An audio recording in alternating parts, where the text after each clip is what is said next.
Welcome to Robert Ginty, the Untold tapes. While researchers were carefully cataloging the Robert Ginty Archives, they discovered a pile of microcassettes. The tapes revealed that before his untimely death, Robert Ginty was recording an oral history on his life and cinematic career. Quite a few academics were eager to use these tapes to write a definitive Robert Ginty biography, but we have decided that his fans truly need to hear Ginty tell his tales in his iconic voice. The actor, director, screenwriter, and producer candidly takes us through his monumental career. Follow him as he guides us through law school and the ruins of Western civilization, Italian style. Tonight's fifth episode has Robert Ginty discussing his time directing. Here comes the Munsters. Without any further explanation, the next voice you hear belongs to Robert Ginty. So there's a thing. People will go, are you in Addams Family or are you in the Munsters? You know, because for some reason people think you can't watch both shows, but you can't because they weren't on at the same time. I mean, I watched them both, and honestly, I liked them both. I loved them both. But, you know, if you had to put a gun to my head, and oddly enough, Helen Hayes one night at I think it was a Tasty Freeze, drives up and puts a gun to my head and does say, Addams Family or Munsters. I mean, this is the first lady of the American stage, and she's got a gun to my head, and I'm like, and I say, Munsters. And I guess I chose right, because, you know, I'm talking to you now, and you don't have Helen Hayes in prison for killing the Ginty. You know, that could happen. But yeah, and it was kind of, I guess, what's the word? Is it fortuitous that I would say the Munsters? Because yes, you know, I got involved with the Munsters in a, really personal way. Not that personal.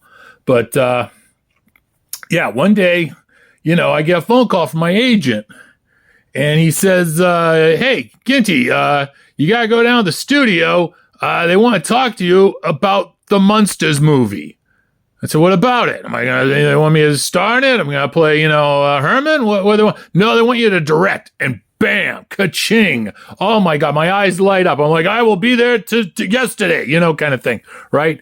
My mind goes everywhere because, they had just made the two Addams Family movies, and they had made each, hundreds of millions of dollars. They had these massive budgets. I mean, Barry Sonnenfeld, who directed those films, set for life. I mean, my first thing I do after I hang up the phone, or pick it off the floor and then hang it up, is immediately go to my LA Times and find the real estate section, and I am pricing houses in Malibu because I am moving up. Yeah, I am going to be living the good life, living, the good life at the beach. Maybe I can afford a place in the Hamptons probably if I make Sonnenfeld money, right? Because he's got one there too. We could be neighbors. I could go out, I could go, hey, Addams Family money, and he'd wave back, hey, Munsters money, and it'd be like, we'll get some laughs out of it, and then we'll, meet up and have some gold-plated lobster or something, because we would be extremely rich off of our Addams Family and Munster movie money.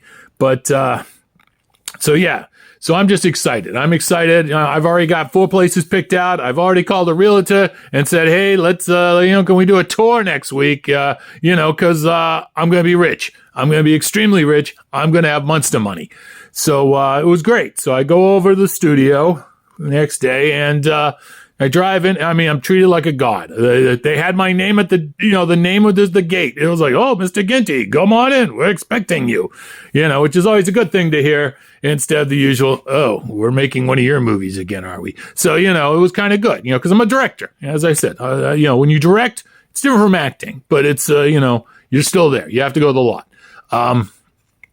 So I go in the office, and I am pumped. They are pumped. They are ready, because they saw, the Addams Family, ka-ching, ka-ching, ka-ching, and they want some Munsters, because the Addams Family and the Munsters, they were on the same time, 2 years, 2 seasons each, and then they both got canceled, and one of them made movies that makes $100 million, and I'm going to make the next one, right? Yeah.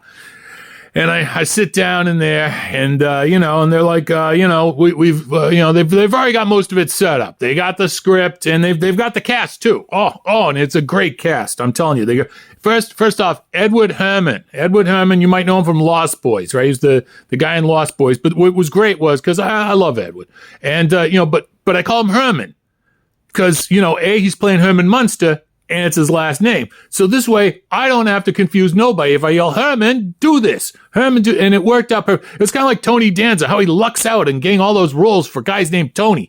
This town, if you write a character named Tony Danza's going to show up. It's true. So, and then you got Veronica Hamill. Sweet, hotter, I would say, than Yvonne DiCarlo, who was also played Lily. But you know what? I'm not going to choose. I'm not going to choose again, unless, of course, Helen Hayes is stand by me with a gun. But, she was great in, in Hill Street Blues, and she was, going to be wonderful in this. And then Christina Taylor from, I guess she was in those Brady Bunch movies, and I think she was, married to Ben Stiller and stuff. So she was, she was going to play Marilyn, the ugly cousin. Oh, she's so ugly. Oh, I kept joking on the set. I hold up my hands and go, oh no, don't bring her out yet. I don't know if I can deal with the ugliness, because I was trying to, build into the character. You inform the character by creating the situation around. And I think she's a beautiful woman, and I hope Ben doesn't punch me in the face ever again. So, and then finally, playing Grandpa Munster was none other than Robert Morris, star of stage, screen, everything. Robert Morris, and I had to tell him because I was, it really got to me because one of the films that really informed me, not as a person, was Boatniks. I don't know if you've seen that or not. Boatniks. It's a great film. Robert Morris is in. He plays this Coast Guard guy, and he has to deal with the crazy insane port. And Norman Fell's in it. Norman Fell's in it, and it was one of those films. It changed my life. I'm sitting there in the theater, and I said to myself, I'm going to be one of two things. I'm going to be a jewelry thief who rides around in a little yellow mini submarine, or I'm going to be an actor. And, a little poking around, I discovered there's not much call for jewelry thieves and little yellow submarines. So I focused on the acting part. So I guess Robert Morris got me into this business. And it was great. Anytime I ever met anyone in the Boatniks, I would take them out to lunch, take them out to dinner, and I'd pay for it myself because I just wanted to hear Boatnik stories. Oh, it's the greatest movie ever. I hope you see it right after you hear me talk about this movie. So Morris is in. And I'm thinking, this is an A-list cast. This is Angelica Houston, Raul Julia. I got Edward Herrmann. I got Veronica Hamill. It's all going to be good. And they're like, telling me, and then they say, well, and I'm like, well, how much? How much are we talking here? And he goes, $2.5 million. And I'm like, whoa, they're going to give me $2.5 million to make this. Oh, make me the director and make this. Oh God, I'm going to make so much money here. Not quite the house I was looking for. Malibu. I'll have to eliminate the top two, but that's okay. Cause there'll be more money coming in, from, the home video. And, once the box office reaches certain numbers, they'll be cranking me out some bonus checks too. I mean, that's how Hollywood works. They love giving away the money. When you're a star and you make the money, they give you the money. That's how it works. And I'm like, oh yeah, I can do it. $2.5 million? Yeah, that's good. I can make it in $2.5 million. Great. And I say, what's the budget of the film? $2.5 million. Huh? Yeah. $2.5 million. That was the whole budget. I was like, well, we're going into theaters, right? Well, we're not going into theaters directly. See, we're making it for Fox Broadcasting, the network, And I'm like, Fox. Let me get this right. Addams Family opens in 3,000 screens in all these countries and everything else in the world. And we're going to be on one night on Fox TV, Fox Network. Yeah. I'm like, but we're going to go, there's a chance of us going, going on to, like home video and maybe even playing some theaters in Botswana. And I think Brussels was really big. They were big on theatrical Munsters or something. And I'm like, oh, great. That'll be an extra $30 in my pocket. And I realized that they've screwed me over. This is not going to be great. I'm not going to get my Addams Family value money. I'm not going to Barry Sonnenfeld. They brought me in because I work cheap and I make it look like I can make a $2.5 million film look like a $5 million film, maybe 3.5. I don't know. It just depends. But this is a great cast. It's a great cast. And, and I'm just, it hurt. I was planning on just getting up and walking out, but then they said, and we're going to do a Munsters reunion. We want the original cast reunited. And honestly, I've known Al Lewis, who played the original Grandpa Munster. I've known him for a long time. And you know what? He runs Grandpa's Restaurant out in New York, and that's, oh my God, the best Italian. If you ever need great Italian, you go there. You know what? That's that and Alan Hale's Lobster Barrel. for the surf and turf, if I just had to eat at 2 restaurants for the rest of my life, it would be Grandpa's and Alan Hale's Lobster Barrel. And I don't even feel like I'm cheating on either one, because one's in New York, one's in LA. So it's either side of my life, whether I'm back in New York, visit my friends in Brooklyn, or if I'm going over here. So I take the gig. And it's, because I want to work with Al a little bit, but I say to him, I say to him, what if we reunite all the cast? And like, all the cast? I'm like, yeah, all the cast. And they're like, but Fred Gwynn, he's been dead for 2 years. I said, yeah, we're going to reunite all the cast. And now, a message from our sponsor. Are you single and feel the love of your life is out there, but you still can't find a proper dating website? You're struck out with dating sites that have focused on Christians, farmers, and conservative congressmen? Well, there's a new site that's ready to bring romance to your town. Using Carney's Only, the world's best dating site for people who have a loving relationship with a Carney. Do you wish there was a way to establish a deep and meaningful bond with your Carney before the carnival comes to town? Using Carney's Only, you'll know him right before they set up the midway. Your special Carney can guess your age, birthday, and weight, but the Carney will never be able to guess your true intentions. We'll have the best Carneys posting from every state fair, county fair, and roadside attraction. You'll be able to select the finest dunking booth clowns and tilt-a-whirl operators. You won't miss, you'll try when you try to get the ball in the milk jug. With Carney's Only, your heart is sure a winner, and you can get a free month of Carney's Only with the keyword Ginty. That's Ginty with a capital G. Sign up quickly for Carney's Only and find a love interest before the sheriff runs the carnival out of town for the clowns murdering.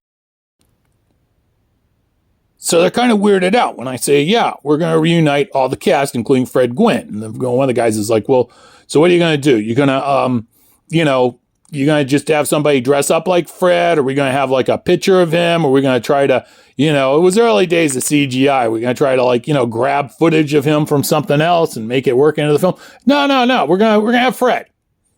We're going to get Fred. And they're like, what do you do? Oh, he's dead, man. He's been dead and buried for 2 years. Yeah. Well, he plays this character who's a Frankenstein monster who, he's undead too. He's dead too, right? They bring him out of the grave and they make him go alive. So I say, so let's just dig up Fred and, we'll put him in the scene with the rest of the cast. One last chance for them all to reunite, right? And they're kind of staring at me funky-like. And they're like, and then one of them says, yeah, let's do it. Ginty's got something here. I mean, he's already dead. He's playing a dead guy. Why not? They recognize the genius. So we're kicking it around, and at first we, I call up Fred's, surviving relative, whatever, somebody at the phone number where Fred used to live, and they don't quite say yes or no. They just kind of, I think I hear a little crying, and then the phone hangs up. Once again, no, yes, no, and then when I call back, I get they block my phone number, I don't know why. But, my thought is, once again, not a yes, not a no. They just blocked my number. They didn't say it. So maybe they're still interested, and I come from the school where, it's better to, ask forgiveness than to, ask permission, especially if they don't catch you doing it. So I said, so I tell the producers, yeah, we're going to do it. We're going to, Fred's, it seems everyone's up on this. Fred's going to be in the film. So we start production, and honest to God, I had 2 questions about that. As I said, I have no involvement with the script or anything, but I had two prominent questions I needed to ask them. And I know when I worked on The Paper Chase, we had what was known as a technical advisor. If I had any questions about the legal elements of, what we're studying or something, and I could call this person up or, meet them, whatever, and they would inform me, and so I said, I said, look, I got 2 big questions. And, I said, the first one is, because I went to Yale and I had to take, I think I had to take a biology, who knows, it was long ago. And I said, but, I don't quite get, how does a Frankenstein monster have sex with a vampire woman and their baby turns out to be the werewolf boy?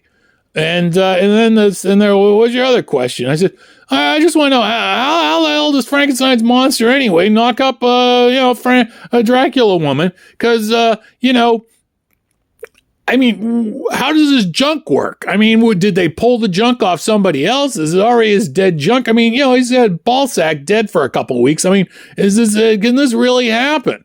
And that's when the executive producer looked at him and said, Ginty, we have a budget of $2.5 million, and unfortunately that means we have no technical advisors. So we're just going to play it by ear and not rock the boat, and we'll just go with what we've been doing on the TV show and stuff. Nobody seems to notice except you. And I was like, okay, would have been interesting to find those facts out, because I bet Barry Sonnenfeld had a technical advisor. I bet Barry Sonnenfeld knows how, like, how that hand thing, or thing. Yeah, thing. Cousin It was the hairy thing, and because we were always wondering, do you think Thing and Cousin It could get it on if they wanted to? And he knows the answer, and he's not telling me because I couldn't buy the house next to him in the Hamptons. That's why. Barry, we could have been friends, Barry. I hope you know that. So, anyway, so we get into production, and, it comes up, what are we going to do about Fred? Because I'm still, we're getting there. And I'm like, well, we're just going to go get Fred. What? Yeah, we're going to get Fred. So, I get a hold of we got some interns, and, it's amazing what college kids will do for a little course credit. And I said, hey guys, do you want to go down to a little town called Finksburg, Maryland? We got to dig up one of our stars. And amazingly enough, they were like, sure, we'll go. It's like, because they want to pal around with the director, So we get a pickup truck. We get some shovels out of props.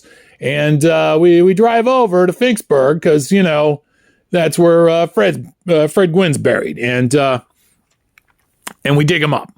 Well, we don't. And dig them up kind of summarizes it pretty bad. We were pretty much there. And this is the thing. Movies, when they show people digging up graves, they make it look so simple. That's like, oh, let's toss it in there, 1, 2, and then cut to, oh, there's a fully, we're pulling the coffin out. Well, it turns out it's a little more difficult. And Fred was a big guy, too. So it was a bigger than usual coffin. So those poor kids were digging all night until daybreak. Of course, I didn't dig because A, I'm older, and B, because I'm the director, I got an eye for detail. And one of those details is noticing when the cops or security is about to come over and arrest us for, grave desecration. Well, we weren't really desecrating. We were, part of a comeback for Fred. I just want to say this, and I know it's hard, but I think if someone was going to make Exterminator 3 and they wanted me in the film as like some prop to get burned up or something, I'd be cool with it. I'm just going to say it right now. I'm cool with it. So, if, you could try but who knows what happens, how I die. If I die, I'll say this, if I die and the impact is on my good side, and you know which side that is, don't dig me up because it's not going to be worth your while. Just CGI me in. But anyway, so we dig up Herman, we dig up Fred, and we take him back to the set, and we've got all planned out because I got the guys from Survival Research Laboratories, and they're going to reanimate Fred. And he's going to come alive in this haunted mansion scene with, all the originals are going to be there. Butch Patrick, Yvonne DiCarlo, who, by the way, still looks hot. And who else was there? Al Lewis, of course, who brought us some food. Thank God for that. Because, craft service is good, but it's not like Grandpa's restaurant. So, we're all there. Pat Priest is there, too. It was, and originally the idea was, they walk in and there'd be Herman's bones, and they go, and then of course the new Munsters walk by going, oh, what's that? Not realizing, of course, it's Fred Gwynn's bones being, fully animated by Survival Research Laboratory. Sweet people. And then I get a call before we're setting this up, and it's from the Screen Actors Guild, and they got word that Fred Gwynn was on the set and that we weren't paying him union, and it was kind of a tense moment because I'm like, well, is Fred still a member? I mean, he's been dead for 2 years. He's not really a dues-paying member anymore. Like, no. Once you're dead, you're union for life, And I'm like, I'm trying to explain to him that Fred, Fred's dead. I mean, he's really not acting. We're making him act. I said, and they're like, he's more like a prop. And they're like, well, I don't know. We don't have to shut your set down, because you're a member. And I'd have to shut myself down, right? I'm a member. I'm Screen Actors Guild. So, they said, well, listen. I said, look, he's a prop. He's a prop. And they said, well, you know what? We'll get back to you. And they hang up the phone. And then, and that's when all hell breaks loose because it turns out the prop department doesn't want to deal with the remains, the 2-year-old remains of Fred Gwynn. They were kind of, as much as they enjoyed Fred when he was alive, they kind of don't want to touch the decaying body of Fred Gwynn, or what was left of the decaying body of Fred Gwynn. We hadn't opened the coffin quite yet because Survival Research Lab guys hadn't shown up. So next thing you know, they're threatening to strike because they don't want to touch a dead body. And I'm like, and so we lose it. Yeah, I just, I'm figured Screen Actors Guild's going to come down on me, the prop department, the IATSE and whatever, they're going to come down on me. It's all there. And I'm like, you know what? This is for Fox for 2 freaking hours and it's never going to be seen except, some beta copy in Botswana. So I'm like, you know what? Screw it. Let's take Fred back. So I grabbed I call my little Igors, the interns there, and whose names will remain a dark secret. And we load the coffin back on, and we just drive it back to Maryland, and we dump it in the grave, and cover them up and stuff. And I feel bad because I think the film would have been so much better. I think Here Comes the Monsters would have been so much better if Fred had been a part of it. And, as I said, we tried.